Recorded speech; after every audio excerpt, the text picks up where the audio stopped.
نحمده ونصلي على رسوله الكريم اما بعد اعوذ بالله من الشيطان الرجيم بسم الله الرحمن الرحيم رب اشرح لي صدري ويسر لي امري واحلل عقدة من لساني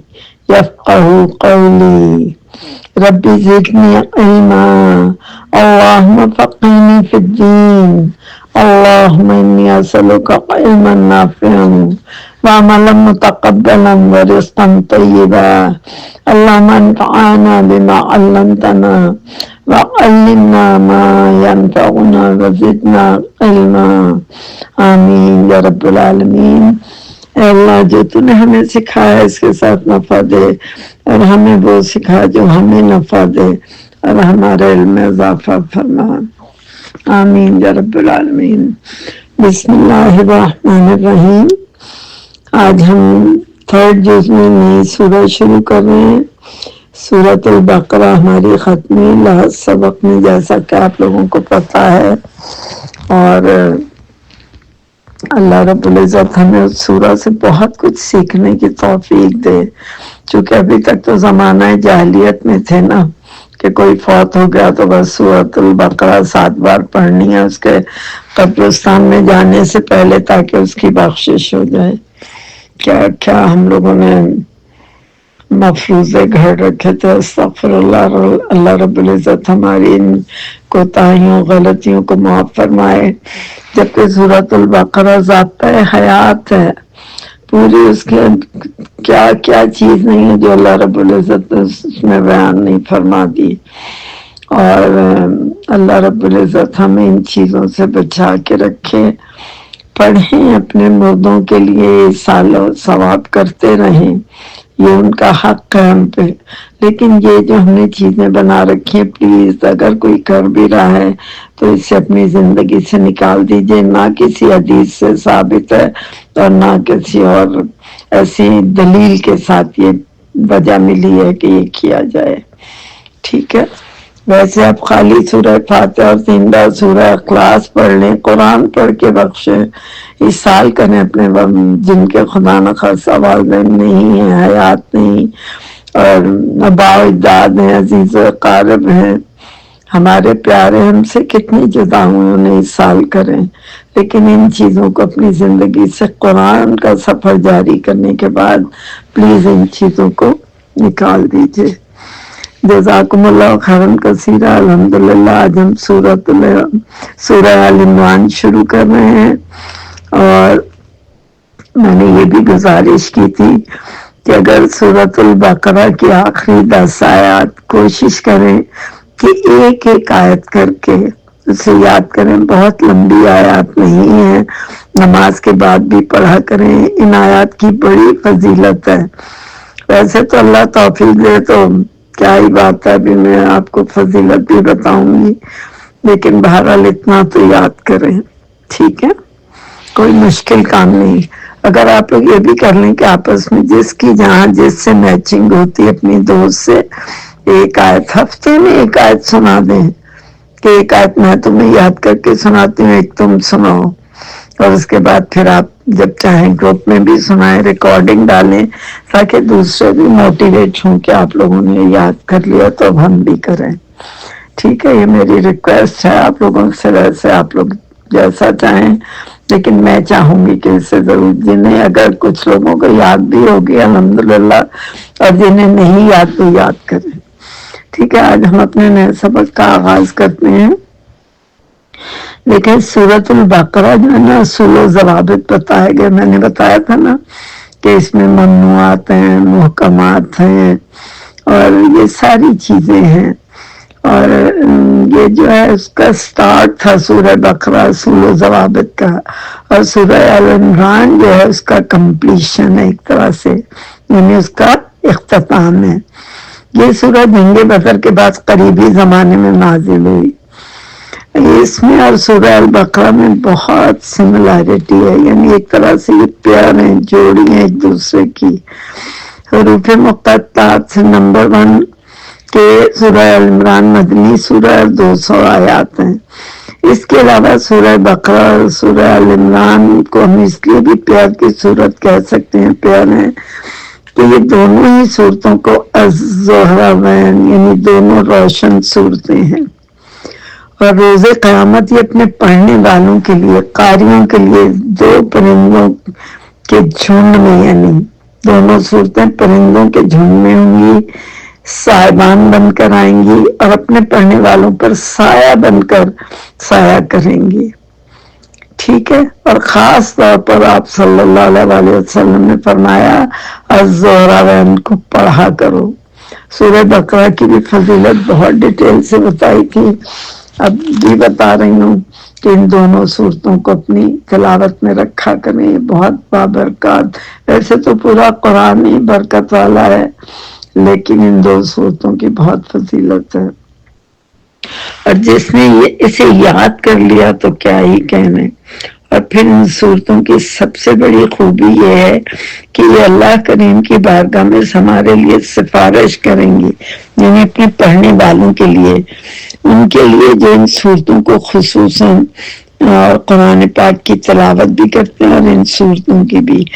اور جو اسے سنوار کر پڑھنا سیکھ گیا، یعنی تجوید سے اس کے صحیح جو تجوید کے طریقے ہیں، صحیح لب و لہجہ ہے، صحیح اس کی ادائیگی ہے، اس کے ساتھ پڑھ لیا جس نے، تو وہ تو پھر بہت ہی اللہ رب العزت اس پر اپنا فضل و کرم۔ پورا قرآن ہی پڑھنا ضروری ہے تجوید سے، یہ ہر مومن پر فرض ہے، ہر مسلمان پر، لیکن جو ہم پڑھ رہے ہیں اس سے تو کم از کم پڑھنا سیکھ لے، ٹھیک ہے۔ اور آپ صلی اللہ علیہ وسلم نے فرمایا ان دو صورتوں کو پڑھا کرو۔ جب انسان کی قوت گویائی سلب کر لی جائے گی تو انسان اپنی صفائی میں کچھ نہ کہہ سکے گا، تو یہ صورتیں اپنے قاری کی وکالت کریں گی، یہ صورتیں اللہ تعالیٰ کی بارگاہ میں سفارشی ہوں گی، ہمارے لیے حجت بن کر آئیں گی۔ آپ صلی اللہ علیہ وسلم نے فرمایا قرآن پاک کو پڑھا کرو، یہ قیامت کے دن دونوں صورتوں کا آغاز چونکہ حروف مقطعات سے ہوا ہے، تو یہ دونوں صورتیں بھی ہمارے لیے حجت اور سفارشی ہوں گی۔ آپ دیکھیں ہمیں دنیا میں سفارشوں کی کتنی فکر رہتی ہے کہ کوئی بھی کام ہے اس سے کہہ دیں وہ کرا دے گا، لیکن قیامت کے دن جو سب سے اہم سفارش ہے وہ ہمیں یاد ہی نہیں کہ قیامت کے دن قرآن ہمارا سفارشی ہوگا، یہ صورتیں ہماری وکالت کریں گی اور اللہ سے جھگڑا کریں گی کہ یا اللہ یہ دنیا میں میری تلاوت کیا کرتے تھے، ان کی بخشش فرما دیں، اللہ کے سائے میں ہوں گی، ٹھیک ہے۔ تو پلیز اس کا بہت کوشش کریں، ان صورتوں کو تلاوت بھی کیا کریں اور جتنا یاد کر سکیں اگر تو یہ بہت ہی اچھی بات ہے۔ اب ان صورتوں میں جو سملیرٹی ہے وہ یہ ہے کہ آپ نے دیکھا سورۃ البقرہ بھی الف لام میم سے شروع ہوئی، دونوں حروف مقطعات سے شروع ہوئی، اور سورہ آل عمران بھی، دونوں میں شروع میں کتاب کا ذکر ہے، قیامت کے دن دونوں صورتیں ساتھ ساتھ ہوں گی۔ البقرہ میں بنی اسرائیل کا بہت ذکر ہے، جیسے کہ آپ نے بہت ڈیٹیل سے پڑھا ہے، 3 گروہ تھے، متقی، کافر اور منافق، یعنی یہ بنی اسرائیل بھی اہل کتاب ہی تھے، اور آل عمران میں 2 گروہوں کا ذکر ہے، اہل کتاب میں سے نصارہ یعنی کرسچن، اور حضرت عیسیٰ علیہ السلام کے بارے میں، وہاں آدم علیہ السلام کا ذکر تھا، یہاں حضرت عیسیٰ علیہ السلام کا ذکر ہے، دونوں بغیر باپ کے پیدا ہوئے، یہ بھی مماثلت ہے دونوں میں۔ یہ 2 عمران بہت مشہور ہیں، ایک حضرت مریم علیہ السلام کے والد اور دوسرے حضرت موسیٰ کے والد، دونوں کا نام عمران تھا۔ اس سورہ میں العمران یعنی اولاد عمران، حضرت عیسیٰ نصارہ یعنی کرسچن کا بہت ذکر ہے۔ البقرہ میں ایمان کا بہت ذکر تھا، اس میں لائف سٹائل بتایا جا رہا ہے کہ اگر ایمان پر آ گئے ہو، ایمان اپنا لیا ہے تو پھر اسلامی طور طریقے بھی اب اختیار کر لو، پھر یہود و نصارہ کی دوستی کا کیا معاملہ ہونا چاہیے، اور اس میں رسالت اور دین کے اصول و ضوابط بھی ہیں، ٹھیک ہے۔ اور اللہ رب العزت بس ہمیں ان صورتوں کی تلاوت کرنے کی توفیق دے، انہیں یاد کرنے کی بھی توفیق دے، جتنا کر سکیں کریں انشاءاللہ تعالی۔ بسم اللہ الرحمن الرحیم۔ آپ کے ورڈ میننگز، آج کی آیات سورہ عنوان 6 آیات ہیں۔ پہلی آیت تو حروف مقطعات ہے، الف لام میم۔ اللہ، اللہ تعالی، لا نہیں، الہ کوئی الہ، الا مگر، ہوا وہی، حی جو زندہ ہے،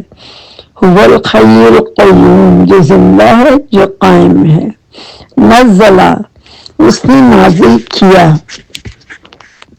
نازل کی اس نے نازل کی، علیہ کا آپ پر، الکتاب کتاب یعنی قرآن مجید۔ اب یہاں یہ میں اس سے پہلے بھی بتا چکی ہوں، دوبارہ پھر بتا رہی ہوں کہ نزلہ کا مطلب ہوتا ہے درجہ بدرجہ، تھوڑا تھوڑا کر کے نازل کرنا، اور انزلہ کا مطلب ہوتا ہے ایک ہی بار نازل کر دینا، ٹھیک ہے؟ تو اس کا فرق یاد رکھیے گا۔ علیہ کا آپ پر یعنی آپ صلی اللہ علیہ وسلم کی طرف ہی کا کی ضمیر ہے، الکتاب قرآن کریم، بالحق ساتھ حق کے، مصدقاً تصدیق کرنے والی ہے، جیسے ہم کہتے ہیں نا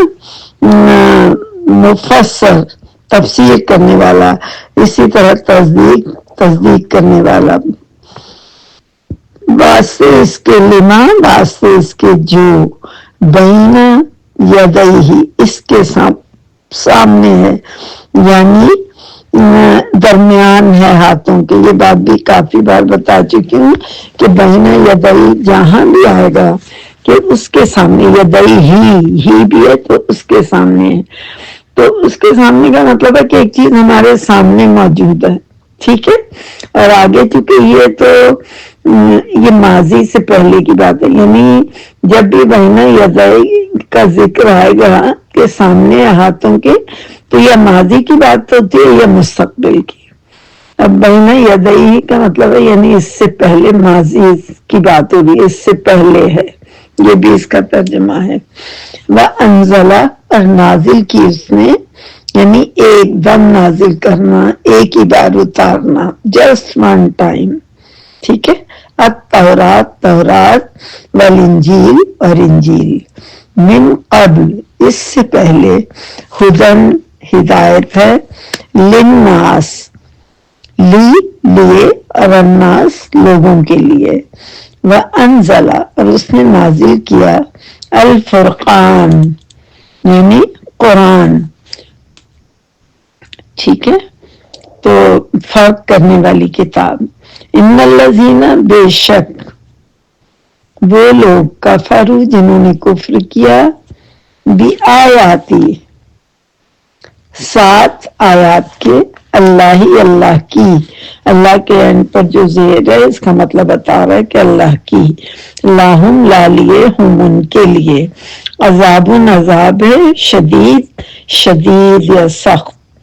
واللہ شدید ہی بہتر ہے، لکھیں آسان بھی رہے گا، یاد بھی رہے گا، واللہ اور اللہ عزیز غالب ہے، زبردست ہے، ذو انتقام انتقام لینے والا ہے، ٹھیک ہے؟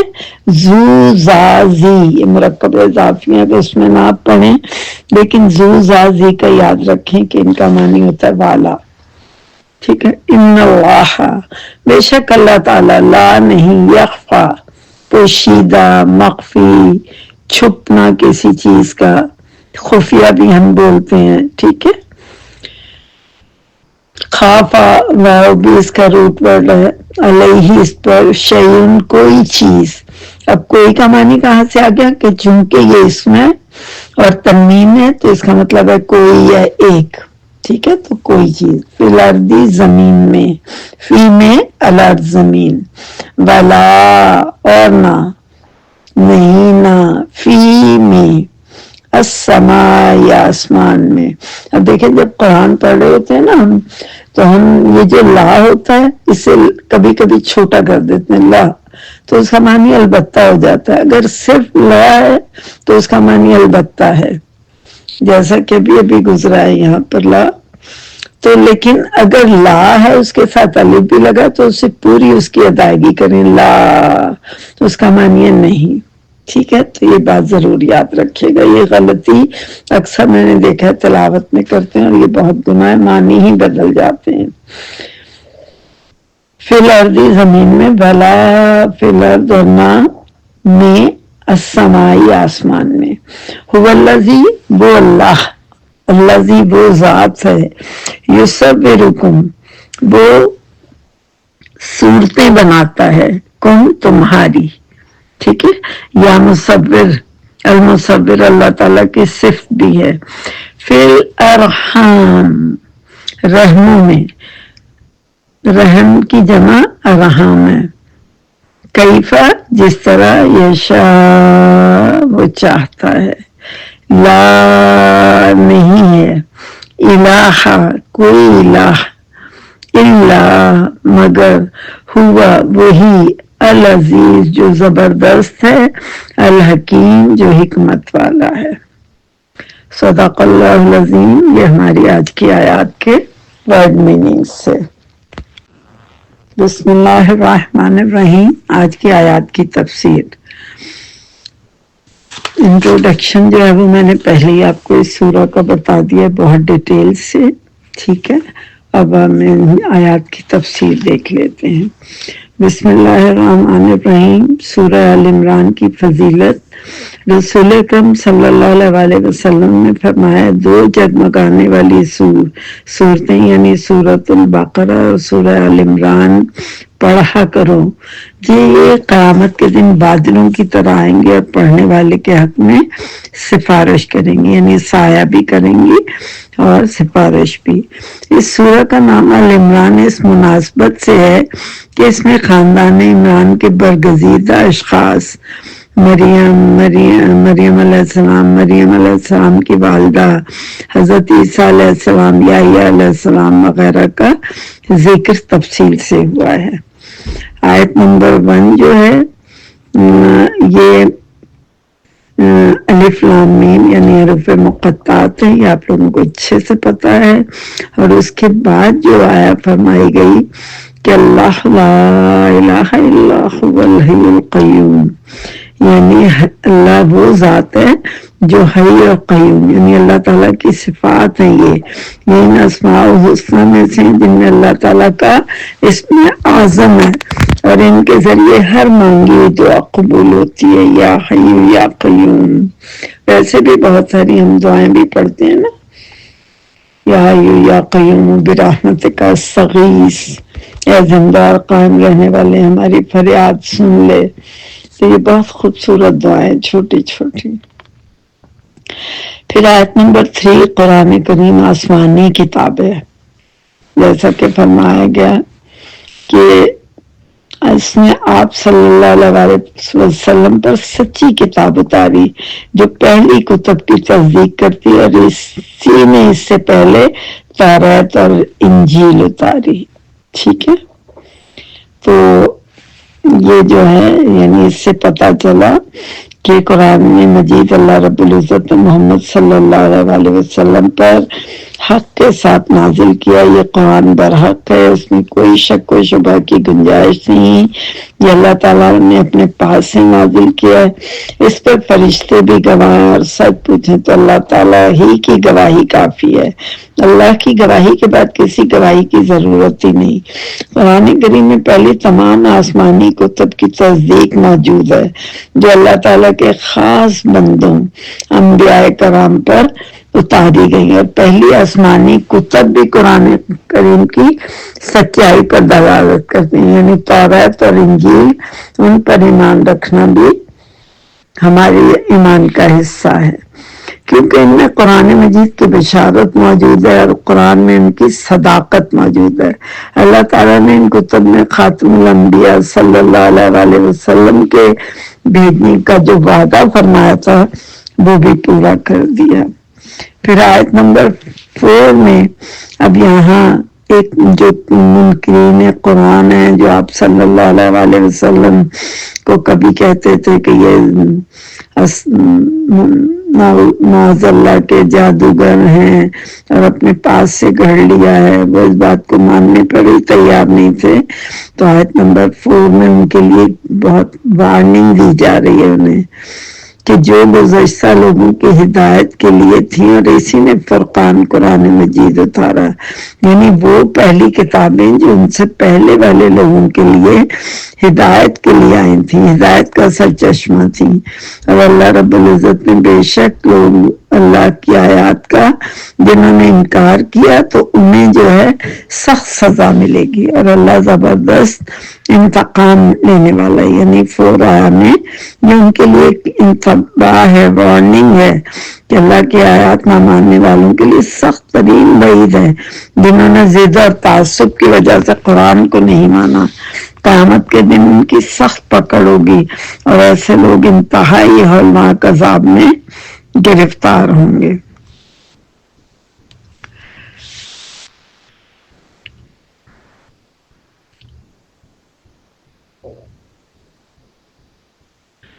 پھر اس کے بعد آیا نمبر 5 میں فرمایا گیا کہ بے شک اللہ وہ ذات ہے جس سے زمین و آسمان کی کوئی چیز پوشیدہ نہیں ہے، یعنی اللہ تعالیٰ کا علم بے انتہا وسیع ہے، زمین و آسمان کی کوئی بھی چیز اللہ سبحانہ تعالیٰ سے پوشیدہ نہیں۔ انسان کے دلوں کے اندر جو بھی ارادہ آتا ہے، وہ جو سوچتے بھی ہیں اللہ تعالیٰ اسے بھی جانتے ہیں۔ جن لوگوں کا خیال ہے کہ اللہ تعالیٰ کی ذات ہر جگہ موجود ہے، ان کا یہ خیال باطل ہے۔ اللہ تعالیٰ کی ذات ہر جگہ موجود نہیں، اللہ عز و جل تو عرش پر مستوی ہے، لیکن علم اور بصارت کے اعتبار سے ہر چیز کا احاطہ کیے ہوئے ہے۔ اب یہاں شاید آپ کو یہ بات تھوڑی مشکل لگے سمجھنے میں، تو یہ بات میں نے پہلے بھی سمجھائی تھی کہ دیکھیں اگر ہم یہ کہتے ہیں نا کہ اللہ یہاں موجود ہے، اللہ یہاں موجود ہے، تو قرآن مجید میں فرما دیا کہ اللہ عرش پر مستوی ہے، تو اللہ یعنی جیسے کہتے ہیں نا ذاتی طور پر اللہ رب العزت عرش پر مستوی ہے، لیکن صفاتی طور پر اس کی صفات جو ہیں وہ ہر جگہ ہیں۔ اللہ تعالیٰ ہماری دعائیں سنتا ہے، ہر چیز پر اللہ کی نظر ہے، دلوں کے چھپے حال جان لیتا ہے، ہمارے سوچوں تک پہ اللہ کا پہرا وہ سب جانتا ہے کہ ہم نے کیا کیا، پتہ تک اللہ کی مرضی کے بغیر نہیں گر سکتا۔ لیکن اللہ کے لیے کہنا کہ اللہ یہاں موجود ہے وہاں موجود ہے یہ گناہ ہے۔ اللہ صرف عرش پر مستوی ہے، وہ صفات کے اعتبار سے ہر جگہ ہمیں دیکھ رہا ہے اور ہر چیز سے باخبر ہے، کوئی چیز اس سے ڈھکی چھپی نہیں، اور یہ قرآن میں بار بار آ چکی ہے یہ بات۔